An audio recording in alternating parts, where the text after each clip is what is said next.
Chapter 10. The Shell and the Glasses. Piggy eyed the advancing figure carefully. Nowadays, he sometimes found that he saw more clearly if he removed his glasses and shifted the one lens to the other eye. But even through the good eye, after what had happened, Ralph remained unmistakably Ralph. He came now out of the coconut trees, limping, dirty, with dead leaves hanging from his shock of yellow hair. One eye was a slit in his puffy cheek, and a great scab had formed on his right knee. He paused for a moment and peered at the figure on the platform. "Piggy, are you the only one left? There's some little uns. They don't count. No big uns. Oh, Sam and Eric, they're collecting wood. Nobody else? Not that I know of." Ralph climbed onto the platform carefully. The coarse grass was still worn away where the assembly used to sit. The fragile white conch still gleamed by the polished seat. Ralph sat down in the grass facing the chief's seat and the conch. Piggy knelt at his left, and for a long minute there was silence. At last Ralph cleared his throat and whispered something. Piggy whispered back. "What'd you say?" Ralph spoke up. "Simon." Piggy said nothing, but nodded solemnly. They continued to sit, gazing with impaired sight at the chief's seat and the glittering lagoon. The green light and the glossy patches of sunshine played over their befouled bodies. At length Ralph got up and went to the conch. He took the shell caressingly with both hands and knelt, leaning against the trunk. We begin Chapter 10, The Shell and the Glasses, right after Chapter 9, where Simon died at the end of it. And at the beginning we've got Piggy and Ralph. Now the symbols change dramatically in this chapter and the next. So if we look here, the first symbol we see are Piggy's glasses. And what we're finding is that Piggy's actually not a... So first of all, Piggy's glasses, one lens smashed, meaning he saw less clear. The group care less about intelligence. And now even Piggy is saying that even with one lens, it's still difficult to see. He has to swap the lens to the other eye. They're not as powerful. Even with one lens, they're not as powerful as they were with one lens. And his eyesight as well is getting worse. He gazes with impaired sight at the chief's seat. So this idea of democracy, he sees now with impaired sight. He can't even see it in an intellectual manner. And then also we've got the fragile conch still gleams. It's very fragile though. I like this word here, that democracy and equality is a very delicate thing. It's fragile, but it still gleams. We use the word gleam. We have connotations with diamonds, for instance, a very expensive, precious thing. However, we'll see what happens to the conch. And then also we've got Ralph's hair, so dead leaves hanging from his shock of yellow hair. So as we know, Ralph sees a little less clearly as the hair comes in his eyes. And now he's got dead things hanging on it. Remember, Ralph did take part in the murder of Simon in the previous chapter as well. "Piggy, huh? What's we going to do?" Piggy nodded at the conch. "You could call an assembly?" Ralph laughed sharply as he said the word, and Piggy frowned. "You're still chief." Ralph laughed again. "You are, over us." "I got the conch." "Ralph, stop laughing like that. Look, there ain't no need, Ralph. What's the others going to think?" At last Ralph stopped. He was shivering. "Piggy, huh? That was Simon. You said that before. Piggy, huh? That was murder." "You stop it," said Piggy shrilly. "What good are you doing talking like that?" He jumped to his feet and stood over Ralph. "It was dark. There was that bloody dance. There was lightning and thunder and rain. We were scared." "I wasn't scared," said Ralph slowly. I don't know what I was." "We were scared," said Piggy excitedly. "Anything might have happened. It wasn't what you said." He was gesticulating, searching for a formula. "Oh, Piggy." Ralph's voice, low and stricken, stopped Piggy's gestures. He bent down and waited. Ralph, cradling the conch, rocked himself to and fro. "Don't you understand, Piggy? the things we did. He may still be... No. Perhaps he was only pretending. Piggy's voice trailed off at the sight of Ralph's face. You were outside of the circle. You never really came in. Didn't you see what they did? Okay, in this chapter, I'm not really going to talk about the devices or anything like that. I'll stick mostly to characterization and plot. One big thing that's happening that you'll see is Ralph goes proper crazy. He laughs uncontrollably quite a lot over quite serious stuff in this chapter, which shows a kind of psychosis. Another thing they both do, they really try to deny what happened. Obviously, Piggy and Ralph did both take part in the murder of Simon. Ralph is the first one to say, that was murder, and Piggy tries to deny it. You stop it. They're talking about being scared. Ralph says, I wasn't scared. I don't know what I was. He probably was excited, a kind of animalistic excitement, getting carried away with it all. And that might scare him more than the actual murder itself.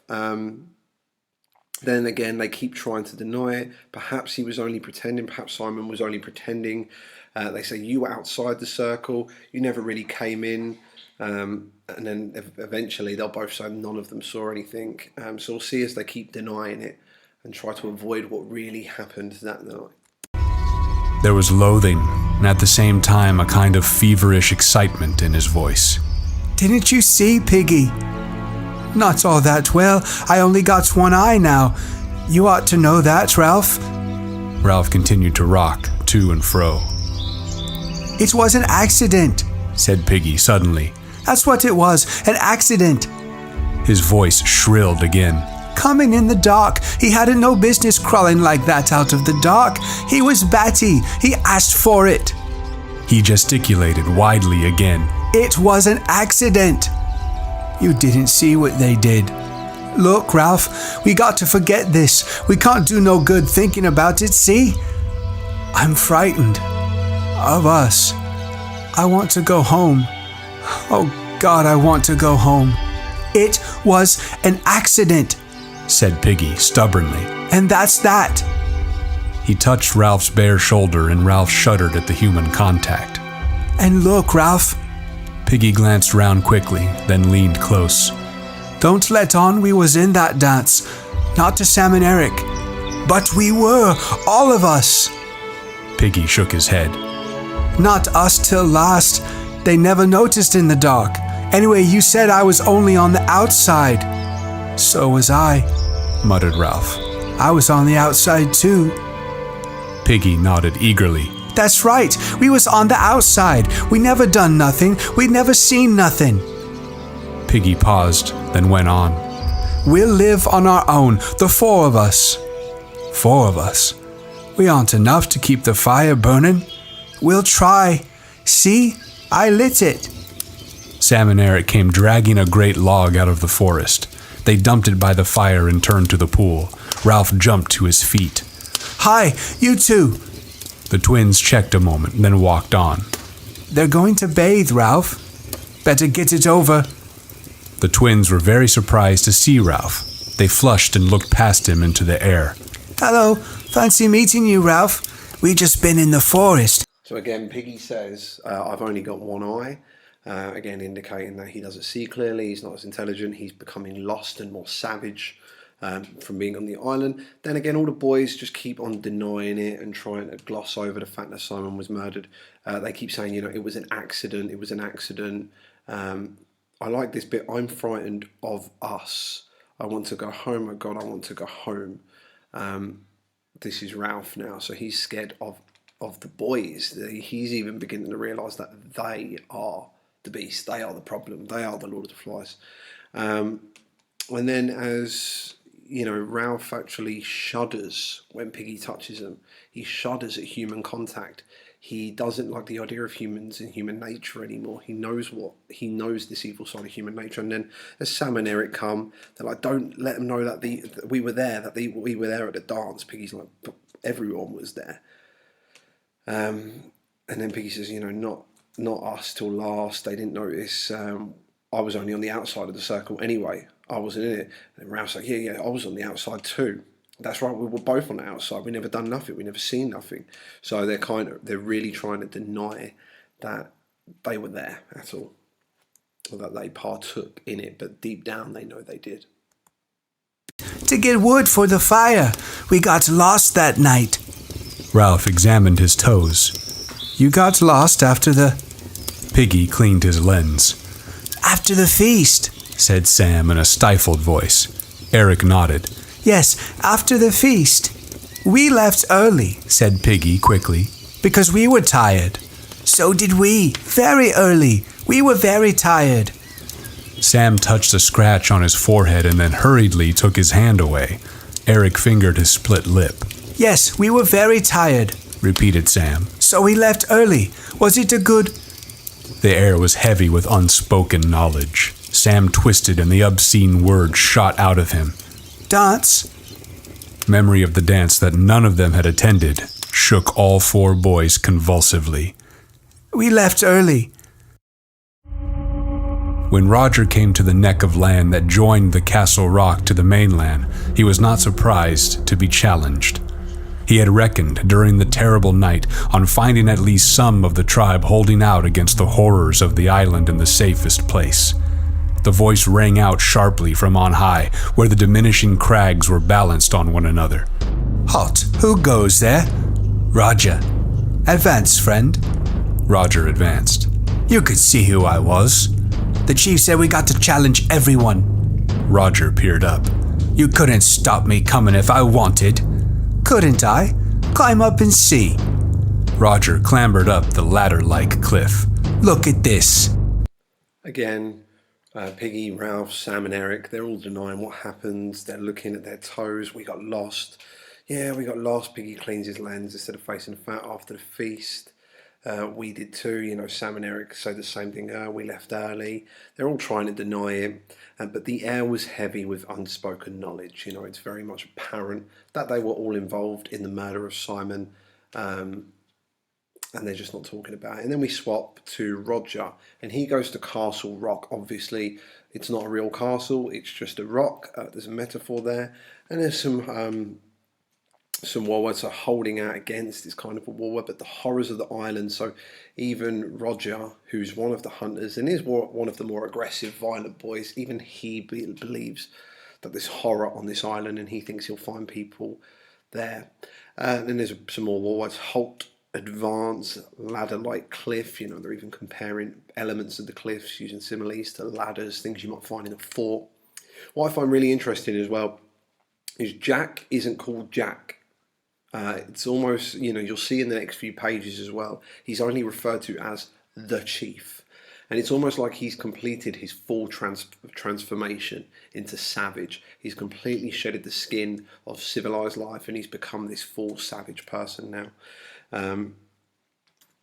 And then I just highlighted this bit. A full effort would send the rock thundering down to the neck. So they have this rock at the top, and basically they'll use a levee system to push it off. And if it were to fall off, it could essentially hit someone and kill someone. And that's the idea behind it. And I've highlighted that for a very specific reason, as you'll see in the next chapter. A log had been jammed under the topmost rock and another lever under that.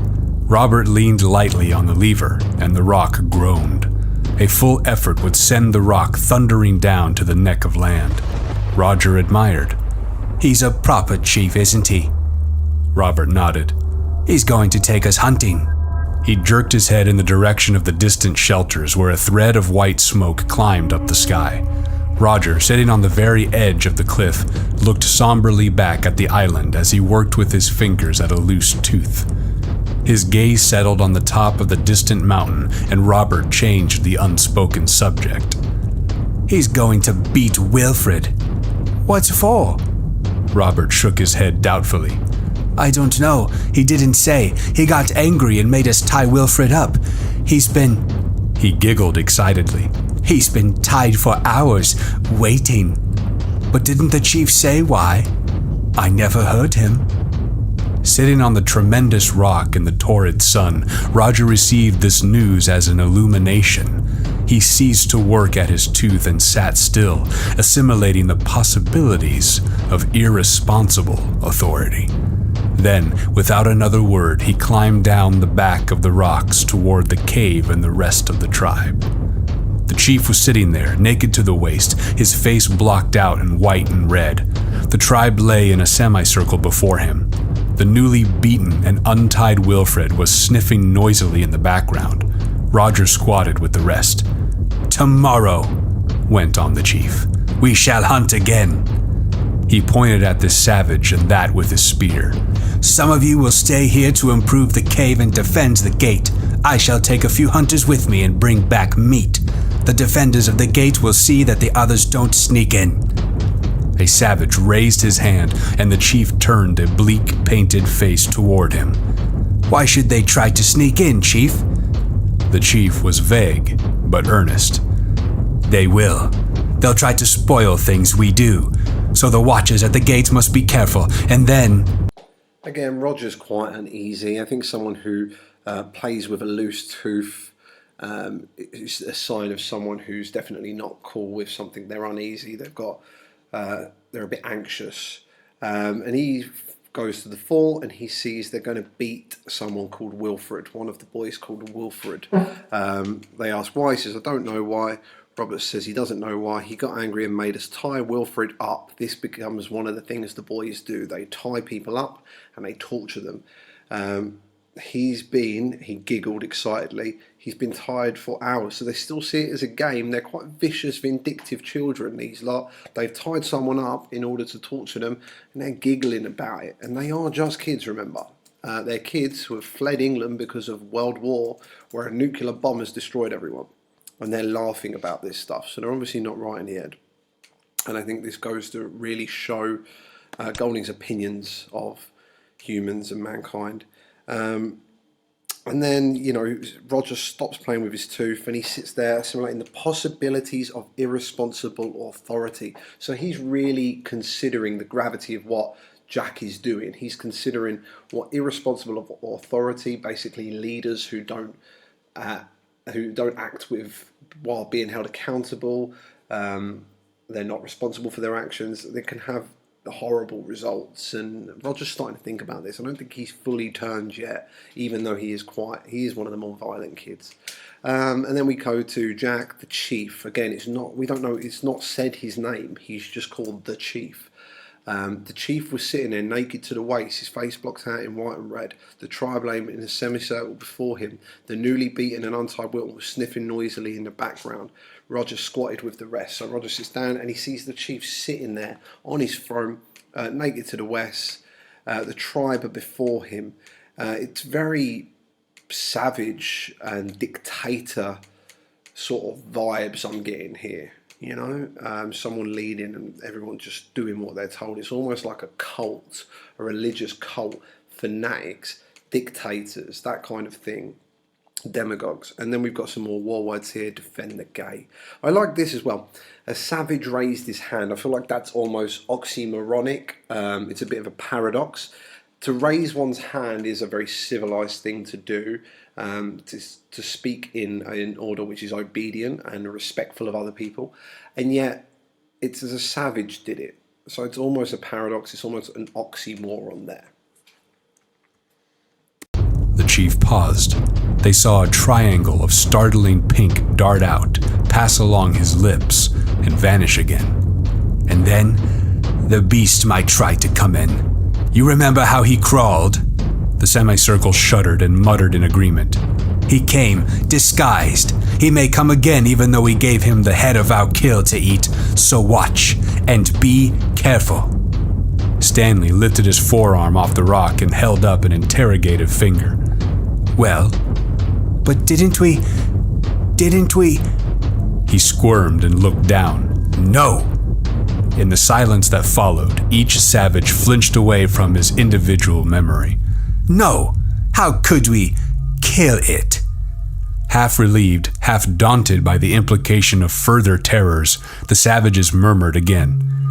So leave the mountain alone, said the chief, solemnly, and give it the head if you go hunting. Stanley flicked his finger again. I expect the beast disguised itself. Perhaps, said the chief. A theological speculation presented itself. We'd better keep on the right side of him anyhow. You can't tell what he might do. The tribe considered this, and then were shaken, as if by a flow of wind. The chief saw the effect of his words and stood abruptly. But tomorrow we'll hunt, and when we've got meat, we'll have a feast. Bill put up his hand. Chief. Yes. What do we use for lighting the fire? The chief's blush was hidden by the white and red clay. Into his uncertain silence, the tribe spilled their murmur once more. Then the chief held up his hand. We shall take the fire from the others. Listen, tomorrow we'll hunt and get meat. Tonight I'll go along with 2 hunters. Who will come? Maurice and Roger put up their hands. Maurice. Yes, Chief. Where was their fire? Back at the old place by the fire rock. We really see Jack using the idea of the beast as a form of control here. So we're saying, like, and then the beast might come in. You remember how he crawled. Obviously, they're talking about Simon. So the semicircle shudders and mutters in agreement. They don't like it. He says he came disguised. So, he's acknowledging, that looked like Simon, but it's not. It is the beast, and he was disguised. And he'll do that as we go on. He's like, how could we kill it? We could never kill the beast. That was just a disguise, and we've not actually killed it. He'll be back. So he's covering up the fact they killed Simon and still using the beast as a form of control. He's saying as well, give it the head when you go hunting. So go back up to the mountain and make sure you give the head of the kill to the beast, the Lord of the Flies thing. And here, we got here, a theological speculation presented itself. Theological meaning the study of religion. So it's almost as if Jack is going to make a religion out of this, where he's the ultimate priest and therefore the leader.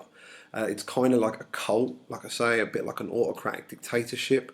And he says, we better keep on the right side of him. They've changed it from it now to him. You can't tell what he might do. So it's almost like this godly idea. Instead of a beast being an it, it's now a he. Obviously, that's a lot closer to a form of a god, which he can use to control the boys. The chief nodded. The rest of you can go to sleep as soon as the sun sets, but us 3, Maurice, Roger, and me, we've got work to do. We'll leave just before sunset. Maurice put up his hand. But what happens if we meet? The chief waved his objection aside. We'll keep along by the sands. Then if he comes, we'll do our dance again. Only the 3 of us? Again the murmur swelled and died away. Piggy handed Ralph his glasses and waited to receive back his sight. The wood was damp, and this was the 3rd time they had lighted it. Ralph stood back, speaking to himself. We don't want another night without fire. He looked round guiltily at the 3 boys standing by. This was the first time he'd admitted the double function of the fire.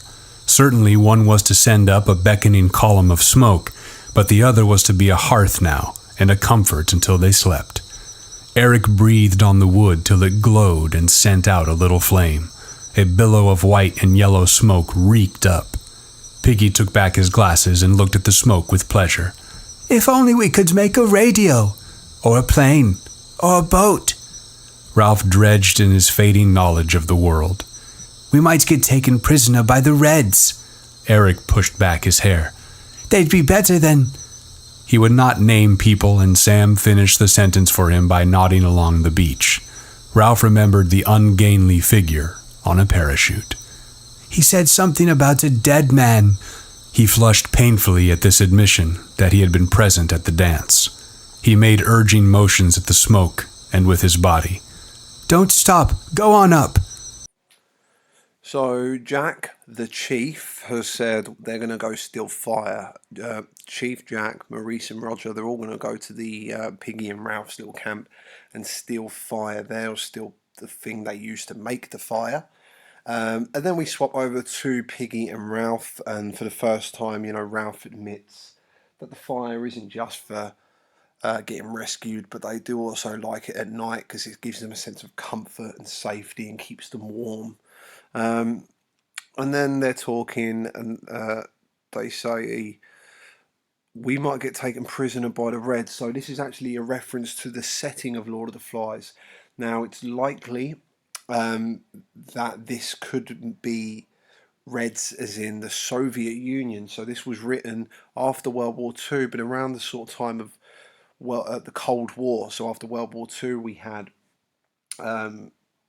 obviously America dropping 2 nuclear bombs on Japan, and the setting of this story is World War III, where there's a nuclear attack on England specifically, and that's why they have to leave.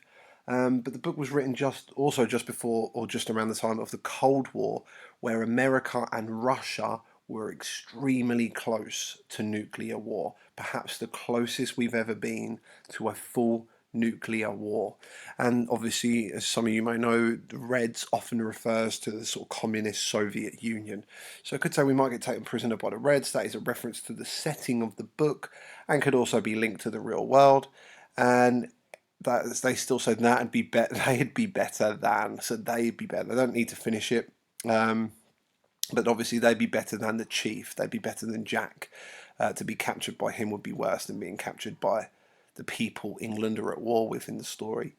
And then Ralph remembers the ungainly figure on a parachute. So Ralph actually remembers seeing the parachute. They're kind of dully aware of everything that's going on now, and the fact that the beast was just a man with a parachute. Smoke's getting thinner. We need more wood already, even when it's wet. My asthma. The response was mechanical. Sucks to your asthma. If I pull logs, I get asthma bad. I wish I didn't, Ralph, but there it is. The 3 boys went into the forest and fetched armfuls of rotten wood. Once more the smoke rose yellow and thick. Let's get something to eat. Together they went to the fruit trees, carrying their spears, saying little, cramming in haste. When they came out of the forest again, the sun was setting, and only embers glowed in the fire, and there was no smoke.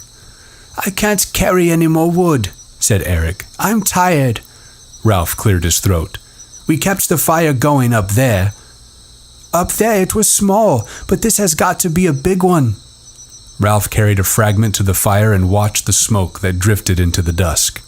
We've got to keep it going. Eric flung himself down.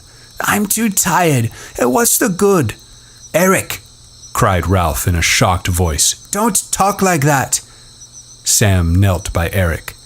Well, what is the good? Ralph tried indignantly to remember. There was something good about a fire. Something overwhelmingly good.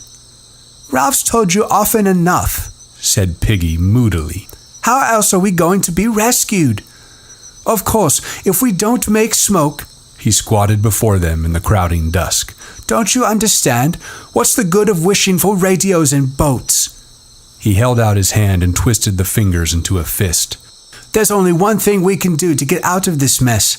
Anyone can play at hunting. Anyone can get us meat.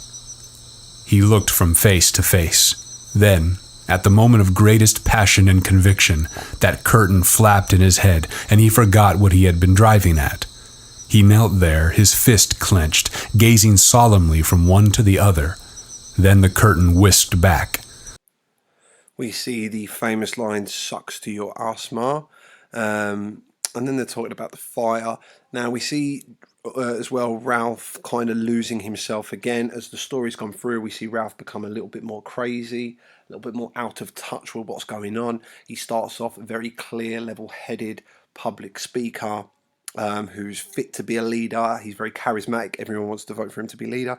And then as the chapters go on, he forgets things. He repeats himself. You know, there's always that and another thing, and another thing, and another thing. Not getting so good at speaking.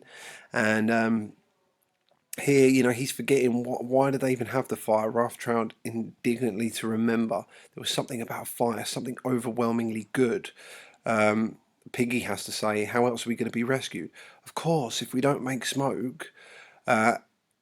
you know, and he actually needs Piggy to help him do this. He's completely lost touch. And he does, you know, that's where he is now. He's just not the same person he was at the beginning of the book. Oh, yes. So we've got to make smoke and more smoke. But we can't keep it going. Look at that. The fire was dying on them.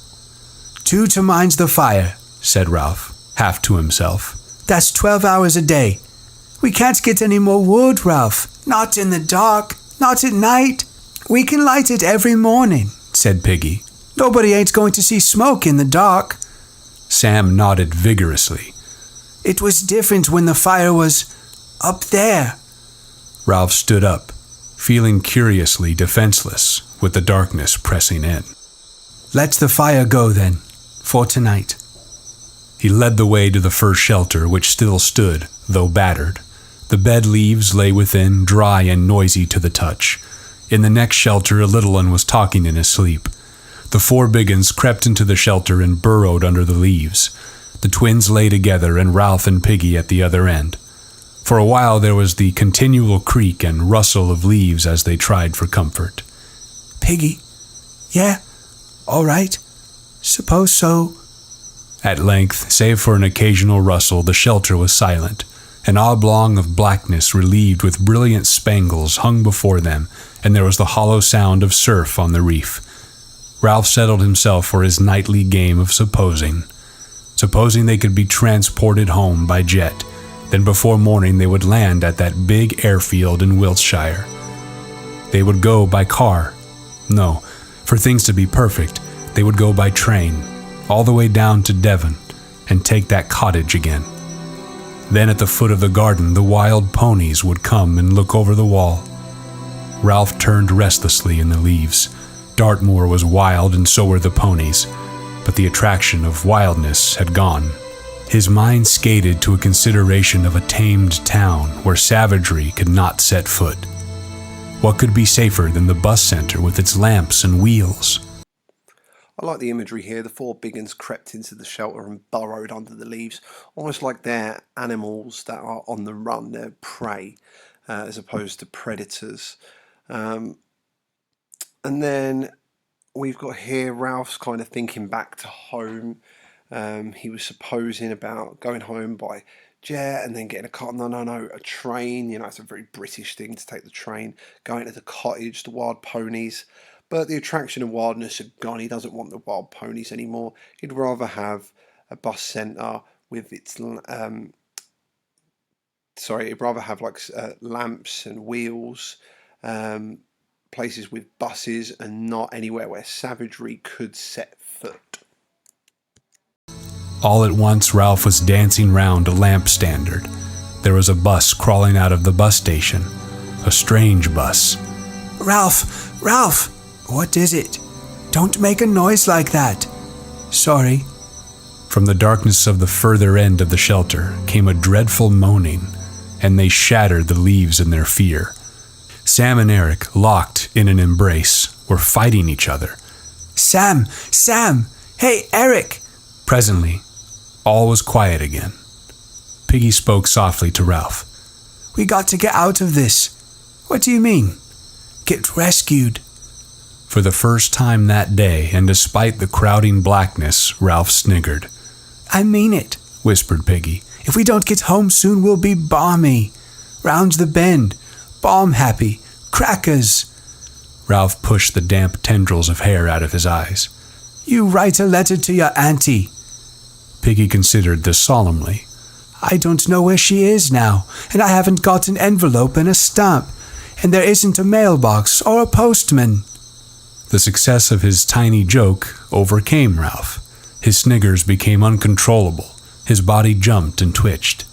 Piggy rebuked him with dignity. I haven't said anything all that's funny. Ralph continued to snigger, though his chest hurt.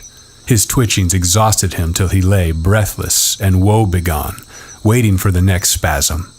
During one of these pauses, he was ambushed by sleep. Ralph, you've been making a noise again. Do be quiet, Ralph, because... Ralph heaved over among the leaves. He had reason to be thankful that his dream was broken, for the bus had been nearer and more distinct. Why, because... Be quiet and listen.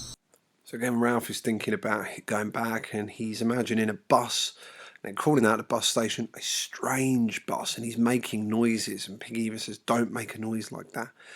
He's gone a bit crazy, basically. And he goes here, he starts laughing at things when they're talking about getting rescued. Ralph's just sniggering and laughing. They talk about going crazy, and one of them even says bomb happy. Now this refers to a thing called shell shock in World War One, World War Two. Sometimes too many bombs go off, particularly in World War One. Actually, soldiers would actually go crazy from hearing all the bombs, and that's putting it very vaguely, but they would call shell shock being bomb happy. And then Ralph pushed the damp tendrils of hair out of his eyes. Tendrils, you find them on a plant or on an octopus even, or a squid. And I like this because I think it's like animal imagery, talking about his hair, this animalistic thing now that's covering his eyes. And he says, you write a letter to your auntie. Piggy sits there a bit sad, thinking about it seriously. And he's like, I don't know where she is. I ain't got an envelope to stamp. And there isn't a mailbox or a postman because, obviously a bomb's gone off. Ralph, again, just laughs, he sniggers, and it becomes uncontrollable. His body jumped and twitched. He's gone crazy. Bomb happy. Ralph lay down carefully, to the accompaniment of a long sigh from the leaves. Eric moaned something and then lay still. The darkness, save for the useless oblong of stars, was blanket thick. I can't hear anything. There's something moving outside. Ralph's head prickled. The sound of his blood drowned all else and then subsided. I still can't hear anything. Listen for a long time. Quite clearly and emphatically, and only a yard or so away from the back of the shelter, a stick cracked. The blood roared again in Ralph's ears. Confused images chased each other through his mind. A composite of these things was prowling round the shelters. He could feel Piggy's head against his shoulder and the convulsive grip of a hand. Ralph! Shut up and listen. Desperately, Ralph prayed that the beast would prefer little uns. A voice whispered horribly outside. Piggy, it's come, gasped Piggy. It's real. He clung to Ralph and reached to get his breath. Piggy, come outside. I want you, Piggy. Ralph's mouth was against Piggy's ear.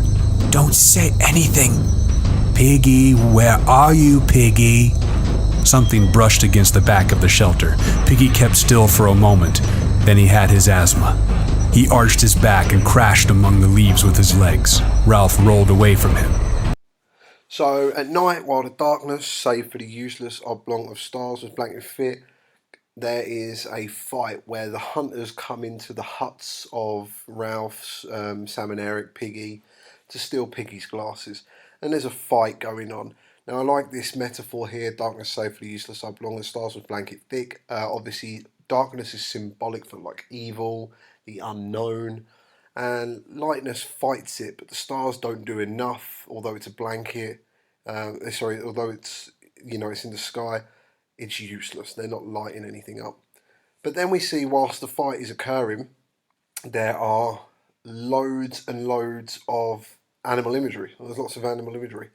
Whether it's the blood which roars in Ralph's ears, or complication of snarls, or hitting, biting, scratching, or the fact that Ralph found fingers in his mouth and bit them. There's a lot of animal imagery which obviously develops the theme of savagery. We can see as well, like Piggy, who's weak, and he has a convulsive grip on Ralph's hand, as he needs Ralph to look after him. Then there was a vicious snarling in the mouth of the shelter, and the plunge and thump of living things. Someone tripped over Ralph, and Piggy's corner became a complication of snarls and crashes and flying limbs. Ralph hit out, then he and what seemed like a dozen others were rolling over and over, hitting, biting, scratching. He was torn and jolted, found fingers in his mouth and bit them. A fist withdrew and came back like a piston, so that the whole shelter exploded into light. Ralph twisted sideways on top of a writhing body and felt hot breath on his cheek. He began to pound the mouth below him, using his clenched fist as a hammer. He hit with more and more passionate hysteria as the face became slippery. A knee jerked up between his legs and he fell sideways, busying himself with his pain, and the fight rolled over him. Then the shelter collapsed with smothering finality, and the anonymous shapes fought their way out and through. Dark figures drew themselves out of the wreckage and flitted away, till the screams of the little ones and Piggy's gasps were once more audible. Ralph called out in a quavering voice, "All you little uns, go to sleep. We've had a fight with the others. Now go to sleep." Sam and Eric came close and peered at Ralph. "Are you two all right?" "I think so. I got busted." "So did I. How's Piggy?" They hauled Piggy clear of the wreckage and leaned him against a tree. The night was cool and purged of immediate terror. Piggy's breathing was a little easier. "Did you get hurt, Piggy?" "Not much." "That was Jack and his hunters," said Ralph bitterly. "Why can't they leave us alone?" "We gave them something to think about," said Sam. Honesty compelled him to go on. "At least you did. I got mixed up with myself in a corner." "I gave one of 'em what for," said Ralph. "I smashed him up all right. He won't want to come and fight us again in a hurry." "So did I," said Eric. "When I woke up, one was kicking me in the face. I got an awful bloody face, I think, Ralph, but I did him in the end." "What did you do?" "I got my knee up," said Eric with simple pride, "and I hit him with it in the pills. You should have heard him holler. He won't come back in a hurry either, so we didn't do too badly." Ralph moved suddenly in the dark, but then he heard Eric working his mouth. "What's the matter?" "Just a tooth loose." Piggy drew up his legs. "You all right, Piggy? I thought they wanted the conch." Ralph trotted down the pale beach and jumped onto the platform. The conch still glimmered by the chief's seat. He gazed for a moment or two, then went back to Piggy. And then, obviously, after the fights, the shelters collapsed. The shelters being somewhat symbolic for their utopian paradise, the fact that they've built some kind of civilization, buildings and such, that's collapsed. The last remnant, almost the last remnant of their civilization, gone. The one thing that hasn't gone is the conch, which they thought they wanted. They thought they were coming to the camp to steal the conch, symbolic of civilization and democracy, but they weren't. They came and took Piggy's glasses. Now, I don't think it's weird they didn't take the conch, because to the savages, democracy means nothing to them.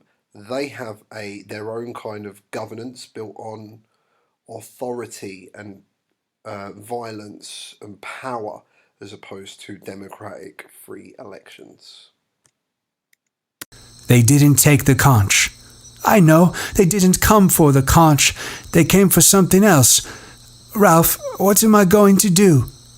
Far off along the bow stave of beach, 3 figures trotted toward the castle rock. They kept away from the forest and down by the water. Occasionally they sang softly. Occasionally they turned cartwheels down by the moving streak of phosphorescence. The chief led them, trotting steadily, exulting in his achievement. He was a chief now in truth, and he made stabbing motions with his spear. From his left hand dangled Piggy's broken glasses. Again, they're going back to Castle Rock. The boys have taken the glasses. I want to point out that they're not saying the word, Golding hasn't used Jack's name. He just refers to him as the chief, and he trots that animal imagery, again developing the theme of savagery, and he's making stabbing motions with a spear, highlighting and revealing just what a savage, violent character Jack is. He's gone into this full transformation. He's no longer Jack Merridew. He is the chief of Castle Rock, who sits on the throne. And from his hand dangled Piggy's broken glasses. He's taken one of the few things that symbolise something good. There's really only the conch left, so we'll see what happens to that. Stick around, there's only 2 more chapters left.